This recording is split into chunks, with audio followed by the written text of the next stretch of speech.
Assalamualaikum warahmatullahi wabarakatuh. Perkenalkan, nama saya Dimas Bayu Prasetyo dari kelas 10 IP1. Saya akan menjelaskan tentang laporan hasil observasi. Struktur teks laporan hasil observasi menjadi 3 bagian. Yang pertama definisi umum, deskripsi bagian, dan deskripsi manfaat. Apa itu definisi umum? Yaitu pernyataan yang berisi objek yang akan dikaji, yang dapat berupa nama latin, asal-usul, kelas, dan informasi tambahan tentang hal yang dilaporkan. Deskripsi bagian yaitu penjelasan detail mengenai objek atau bagian-bagiannya. Yang terakhir deskripsi manfaat yaitu menunjukkan setiap objek memiliki manfaat atau fungsi dalam kehidupan. Di sini ada contoh teks laporan hasil observasi kupu-kupu.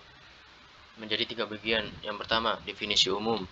Kupu-kupu merupakan serangga yang tergolong ke dalam ordo Lepidoptera atau serangga bersayap sisik. Kupu-kupu memiliki warna yang indah, biasanya aktif di pagi hari. Sayapnya biasanya atau kebanyakan memiliki warna yang mencolok atau cerah. Yang kedua, definisi bagian. Bagian kupu-kupu terdiri dari bagian kepala. Pada kepala kupu-kupu terdapat mata, mulut, dan sepasang antena sebagai alat sensor. Kupu-kupu memiliki mulut yang berbentuk tabung gulung, seperti belalai, yang berfungsi untuk mengambil sari bunga, nektar.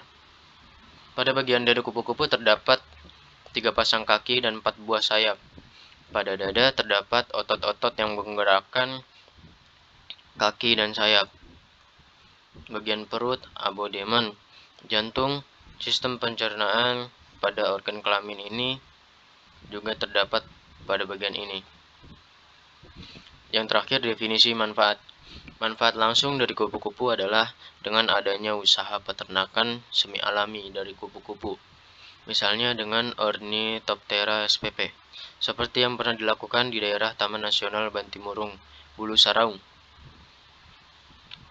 Masyarakat lokal dapat menjual pajangan dari kupu-kupu yang telah diawetkan, dan dengan demikian penghasilan masyarakat meningkat. Selanjutnya, kaidah kebahasaan teks laporan hasil observasi. 1. Nomina kata benda adalah kata yang menanyakan nama sebuah benda atau segala sesuatu yang dibedakan. Nomina terbagi atas beberapa kategori, diantaranya A. Nomina prafiks, contohnya perumahan, perkampungan, dan lain-lain. B. Nomina berulang, contohnya kantor-kantor, gedung-gedung, dan orang-orang. C. Nomina majemuk, contohnya suami istri dan wajib pajak. 2. Kata verba, kata kerja, adalah kata yang menyatakan perbuatan atau pekerjaan. Verba dibedakan menjadi beberapa kategori, diantaranya A. Verba pokok kata, contohnya tulis, temu, juang. B. Verba dasar, contohnya ada, datang, daging, duduk. C. Verba berulang, contohnya jalan-jalan, kejar, mengejar. D. Verba majemuk, contohnya jual beli, ikut campur, dan pulang pergi. 3. Afiksasi. Perubahan kategori kata terjadi karena adanya proses afiksasi. Kata yang sudah mengalami afiksasi mengibukan, termasuk ke dalam kata bentukan. Kata yang mendapat proses pengimbuhan dapat berubah jenis. Misalnya, kata berjenis verba bisa berubah menjadi nomina jika mendapat imbuhan. Contoh, kata minum mendapat imbuhan an menjadi minuman. Suatu kata dasar dapat berubah menjadi verba jika mendapat imbuhan men, ber, di, bahkan terkadang ter atau ke an. Sementara kata dasar yang sama dapat berubah menjadi nomina jika diberi imbuhan pen, an, atau terkadang ke an. Contoh afiksasi. Kalimat berimbuhan disebut jenis verba di imbuhan sebut. Kalimat berimbuhan getaran jenis nomina. Verba an imbuhan getar. Yang keempat, kalimat definisi dan teks deskripsi. 1. Ciri khas hasil observasi adalah adanya kalimat definisi dan kalimat deskripsi.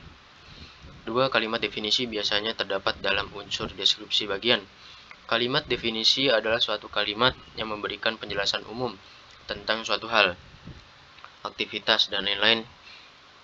Kalimat definisi dapat membantu pembaca untuk memahami istilah-istilah yang sering muncul dalam sebuah tulisan. Yang ketiga, kalimat deskripsi, kalimat menggambarkan sifat-sifat atau ciri khusus suatu benda. Nomor 5, menggunakan istilah. Banyak menggunakan kata-kata teknis, istilah ilmiah, berkaitan dengan tema isi teks. Hal ini berkaitan dengan laporan itu sendiri, yang pada umumnya merupakan teks yang bersifat keilmuan. Contoh, kata vertebrata dan invertebrata.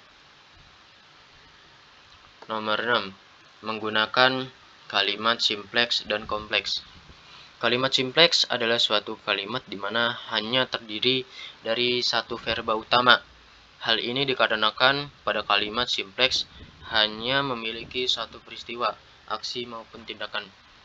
Kalimat ini umumnya mempunyai pola, yaitu SP, SPO, SPOK, SPOK, PEL. Contoh yang pertama, Pina membersihkan meja di ruang tamu. Maka kalimat di atas mengandung pola SPOK. Contoh kedua, Nina menyiram bunga. Maka kalimat di atas mengandung pola SPO. Setelah mengetahui pengertian yang telah dijelaskan di atas, kamu perlu mengetahui beberapa ciri pada kalimat ini untuk membedakannya. Yang pertama, terdapat dua peristiwa atau kejadian dalam kalimat kompleks. Kedua struktur di dalam kalimat kompleks dipisahkan menggunakan tanda koma maupun konjungsi kata penghubung. Yang ketiga, mempunyai dua subjek dan predikat di dalam kalimat kompleks. Contoh yang pertama, jika kamu mengikuti nasihat orang tuamu, maka hidupmu akan lebih baik. Contoh kedua, jangan membuang sampah sembarangan agar tidak banjir di musim hujan. Sekian dari saya. Wassalamualaikum warahmatullahi wabarakatuh.